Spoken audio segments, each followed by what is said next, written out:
Welcome to today's subject on the SD1 Certified Tapper Safety Program. Pursuant to Kentucky Occupational Safety and Health Safety Standards, each job site must have the required safety equipment based upon potential hazards at the job site for work being performed.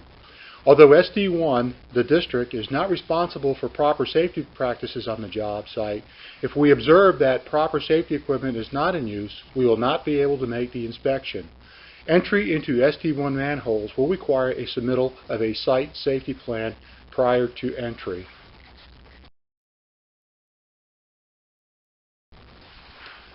If, in the opinion of the inspector, a safety hazard is observed, he or she will make note of the hazard on the job appropriate permit sheet, the sanitary sewer connection application and permit, or the storm sewer connection application and permit, or the sewer lateral abandonment application and permit, and the sewer manhole tap application and permit. And if deemed necessary, contact local authorities if there is imminent danger.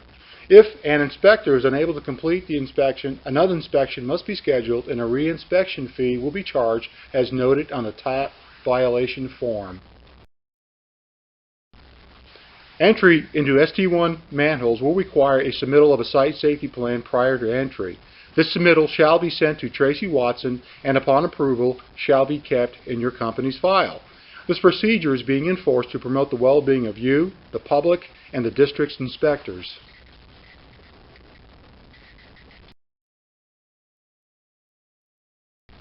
Statistics. NIOSH, the National Institute for Occupational Safety and Health Report, 1993 through 1996. It noted there were 276 confined space incidents that resulted in 234 deaths, 193 injuries, and up to half of those killed in confined spaces were would-be rescuers. 29 CFR 1926 Construction Safety Standards and 29 CFR 1910 General Industry Safety Standards requires that all employees required to enter into confined spaces shall be instructed as to the nature of the hazards involved, necessary precautions, the use of protective and emergency equipment as required. The employer shall comply with any specific regulations that apply in work in dangerous or potentially dangerous areas. 29 CFR 1926 Construction Safety Standards and 29 CFR 1910 General Industry Safety Standards require that confined or enclosed spaces means any space having limited means of egress which is subject to the accumulation of toxic or flammable contaminants or has an oxygen deficient atmosphere. ANSI Z117-1 1995 restricted entry and exit means physical impediment of the body, the use of the hands or contortion of the body to enter into or exit from a confined space. 29 CFR 1926 Construction Safety Standards and 29 CFR 1910 General Industry Safety Standards confined or enclosed spaces include, but are not limited to, storage tanks, process vessels, bins, boilers, ventilation or exhaust ducts, sewers, underground utility vaults, tunnels, pipelines, and open-top spaces such as pits, tubs, vaults more than 5 feet in depth, vessels and trenches or excavations more than 4 feet in depth. Let's talk about hazardous atmospheres in confined spaces, or, as OSHA has determined, permit-required confined spaces. Let's talk about the property of gases in closed vessel confined spaces. Always test the air at various levels to be sure that the entire space is safe. Good air near the opening does not mean there is good air at the bottom. Test 2 to 3 seconds for every foot of depth. An example would be for 30 feet, you would allocate 90 seconds or 1.5 minutes. Continuing on, properties of gases, particularly where we're focusing our attention on closed vessels where confined spaces are included. 1910-146 C5 Roman numeral 2 uppercase C. Before an employee enters the space, the internal atmosphere shall be tested with a calibrated direct reading instrument for oxygen content, for flammable gases and vapors, and for potential toxic air contaminants. In that order, OFT. Any employee who enters that space or that the employee's authorized representative shall be provided an opportunity to observe the pre-entry testing as required by this paragraph. Property of gases continue, particularly, again, when we're focusing our attention on closed vessels in relationship to confined spaces. Because some gases are odorless, the hazard may be overlooked with fatal results. Gases that are lighter than air may also be trapped within an enclosed type confined space, especially those with access from the bottom or side. Examples of asphyxiating gases are nitrogen, helium, neon, argon, methane, propane, and carbon monoxide, to include carbon dioxide. This is the F that we mentioned earlier when we talked about enclosed confined spaces. This is the flammable portion. Flammable or explosive gases, vapors, mists are hazardous if it exceeds 10% of the lower flammable limit, or LFL. The lower flammable limit or lower explosive limit is the lowest concentration of air-to-fuel mixture at which a gas or vapor can ignite. The upper flammable limit or the upper explosive limit is the highest concentration of an air-to-fuel mixture that can be ignited. Now that we have an understanding of what the lower and upper flammable limits are, let's use this as an example. Do not try this on your own.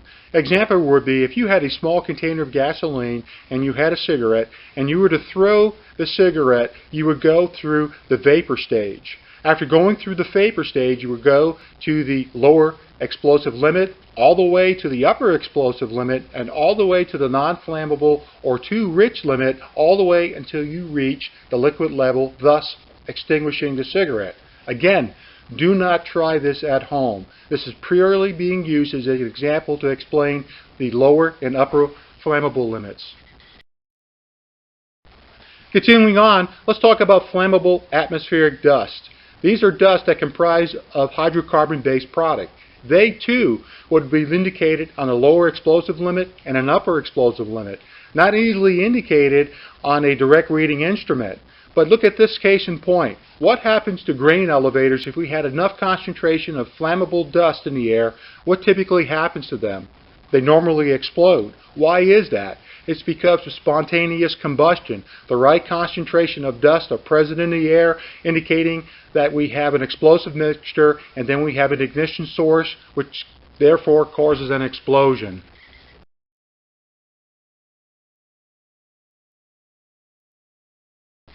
Again, let's recap what he said about OFT. We check the oxygen first, flammability last, and then we look at toxicity. When testing the atmospheric hazard, test first for oxygen, for combustible gases and vapors, then for toxic gases and vapors. Oxygen levels should be between 19.5 and 23.5%. This is the OSHA requirement.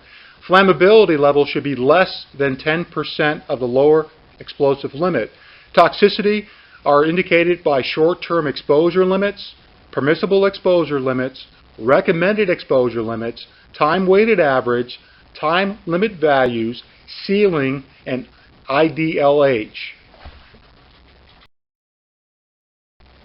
Now that we've completed our study on confined spaces, which will include permit required confined spaces, let's talk about excavation and trench safety.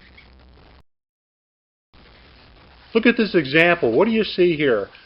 So many dangers that are present and so many lives could be lost by improperly used or a lack of understanding for trenching and excavation.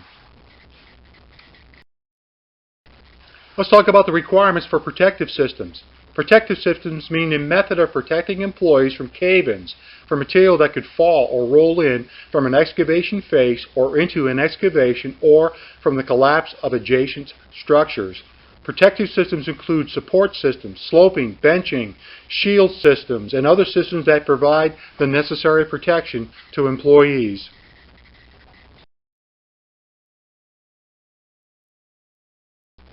Continuing on our trench safety, let's discuss means of egress. Means of egress from trench excavations means a stairway, ladder, ramp, or other safe means of egress shall be located in trench excavations that are 4 feet more in depth. A means of egress should require no more than 25 foot of lateral travel for any employee to reach. An example would be a ladder that is placed within the center of a 50-foot trench would meet this requirement. Use fall protection. Do not work on the sides or sloped or bench excavation or above other workers. Of course, we discussed worker on top is the one who's usually there to ensure and warn others about the trench workers or potential hazards that they may encounter. When we talk about the dangers of working within trench and excavations, let's look at a cave-in hazard. Look at all these examples. The red arrows indicate this excavation has inadequate support posts, egress, and access. Look at the apparent dangers of this particular type of trench. When you look at inadequate protective systems, this worker is in a trench with no protective system that is not sloped or bench and has no means of egress. Would you put one of your workers in this particular type of predicament? Let's continue on with hazardous conditions. The weight and vibration of this equipment make this a very hazardous condition.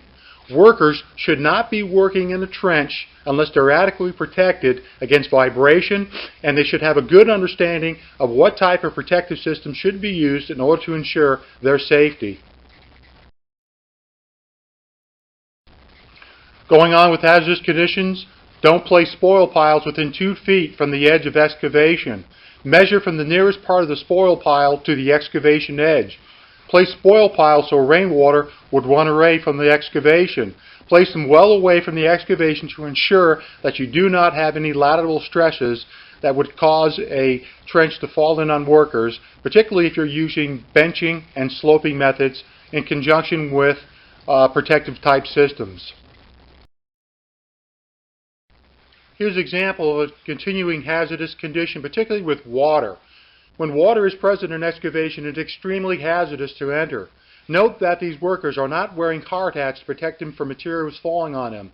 Note the fact that there is no protective systems or method of egress. This is a catastrophe waiting to happen, and unfortunately, a loss of life would occur as a result of improperly adhering to the trenching and excavation safety standards. What about this hazardous condition? Do you think this is safe? These workers must be protected from cave-in. Note the water at the bottom of the trench. Is this a very hazardous condition? Think about it. Means of egress. As I mentioned earlier, a stairway, ladder, or ramp must be present in excavations that are more than 4 feet in depth and within 25 feet of employees. This particular ladder does not meet the requirements of the standard. The ladder should extend approximately 3 feet above the excavation. Signs of soil distress would include fissures, cracks on the excavation face, slumping of material from the excavation face, bulging or heaving of material at the bottom of the excavation wall, the sinking at the excavation edge, reveling, or where small amounts of material, i.e. pebbles, trickling into the excavation would indicate signs of soil distress and impending failure of a trench or excavation. Look at this example, no trench box in use. This is an unsafe condition. Look at this example. How many hazards are present here? Can you name them? What about the tools that's left on the opening if somebody would be working inside this unprotected trench? Our inspectors will not complete the inspection of this trench based upon the inherent hazards.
SD1 has developed an illicit discharge detection and elimination plan in order to help improve and maintain water quality in northern Kentucky. What is an illicit discharge? An illicit discharge has been defined by the EPA as any discharge into a separate storm sewer system that is not composed entirely of stormwater. Typically, illicit discharges enter a storm sewer system either through direct connections, for example, sanitary sewer piping, or indirectly, from cracked sanitary sewer conveyance systems, spills collected by storm drains, or from contaminants dumped directly into a storm drain inlet. Pollutants associated with an illicit discharge include heavy metals, toxics, oil and grease, solvents, nutrients, and pathogens. These untreated discharges have the potential to cause significant degradation to receiving waterways. The picture to the left is a straight pipe to a stream. The picture on the upper right is a broken lateral draining to a catch basin. And the picture on the lower right is evidence that someone has dumped leftover paint from curb maintenance down the storm sewer. Rules and regulations. The work you do, if done improperly, can contribute to an illicit discharge. It is important for you to understand SD1's rules and regulations so you can take extra caution when performing your job and understand the actions that will be taken if you don't. SD1 has developed rules and regulations in order to provide for public health, safety, and the welfare of the community by preventing the introduction of potentially harmful materials into the storm drainage system and receiving waterways. Section 902 covers prohibition of illegal discharges. Section 903 covers allowable non-stormwater discharges. Section 904 covers prohibition of illicit connections. SD1 uses a three-step process for eliminating illicit discharges. First, detection to locate the problem areas. Second, investigation to find the source. Third, elimination to remove or correct the contaminated discharge. Effects of illicit discharges. Illicit discharges can be hazardous to public health and safety and hazardous to fish and other aquatic life. Section 902, Prohibition of Illegal Discharges. The rules and regulations state that no person shall discharge or cause a discharge into the storm drainage system or watercourse any materials, including but not limited to pollutants or waters containing any pollutants that cause or contribute to a violation of applicable water quality standards other than stormwater. This basically states that no one can discharge anything to the storm sewer system that is not stormwater. Step 1. Detection. It is important that SD1 is notified of any suspicious discharges as soon as they are detected. When trying to determine if what you see is an example of a contaminated discharge to the stormwater collection system, look for liquid flowing from pipes during dry weather, foam appearing in streams, lakes, and other bodies of water, discolored water, or unusual odors. The majority of notifications come from the public, the Health Department, and the Kentucky Division of Water. SD1 also detects illicit discharges during random outfall inspections. If you think you have caused an illicit, or if you have detected an illicit, please call SD1.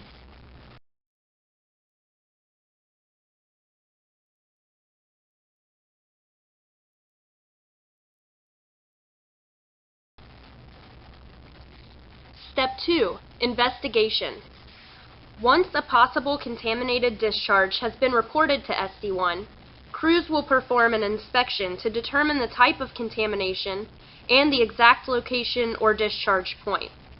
SD1 uses techniques such as visual inspection, field and lab analysis, closed-circuit television, and smoke and dyed water testing.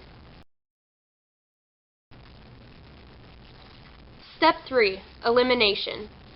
According to SD1's stormwater rules and regulations, The task of removing and/or correcting contaminated discharges will fall on the responsible party, which will be determined through SD1's investigation. Once the responsible party has been notified and the connection or discharge has been properly eliminated, SD1 will perform a follow-up inspection. SD1 will determine the appropriate enforcement response to specific violations of the rules and regulations. The type of enforcement is based on the magnitude of violation, duration of violation, compliance history, and good faith. Some types of enforcement are corrective action notices, notices of violation, administrative fines, cease and desist orders, and termination of service. Section 903, Allowable Non-Stormwater Discharges. The rules and regulations do allow for certain non-stormwater discharges to the storm system. They are as follows: landscape irrigation, discharges from potable water sources, diverted stream flows, groundwater infiltration, springs, flow from riparian habitats and wetlands, foundation and footing drains, air conditioning drains, air-conditioned condensation, water from sump pumps, non-commercial car washing, street wash waters, discharge from firefighting activities, water line flushing, and dechlorinated swimming pool discharges. Section 904, Prohibition of Illicit Connections. The construction, use, maintenance, or continued existence of an illicit connection to the storm drainage system is prohibited. The provisions expressly include, without limitations, illicit connection made in the past, regardless of whether the connection was permissible under law or practices applicable or prevailing at the time of connection. A person is considered to be in violation of this regulation if the person connects a line conveying sewage to the storm drainage system or allows such a connection to continue. Basically, this states that it does not matter when the illicit discharge was made, it is still considered a violation of SD1's rules and regulations. Common illicit discharges. Some illicit discharges are caused by plumbing activities. The most common are direct sanitary lateral connections to the storm system, improper connections of a new lateral to an old lateral, gray water lines connected to the storm system, drains and basements connected to the storm system, leaking aerials, failing or modified septic systems, dumping construction debris into streams, for example, old used pipe or concrete. Here's what you can do to help prevent illicit discharges. When making new taps, properly identify storm and sanitary. When in doubt, call SD1 for help, as we have inspectors and maps available. When making retaps, make sure you are not retapping into the storm system.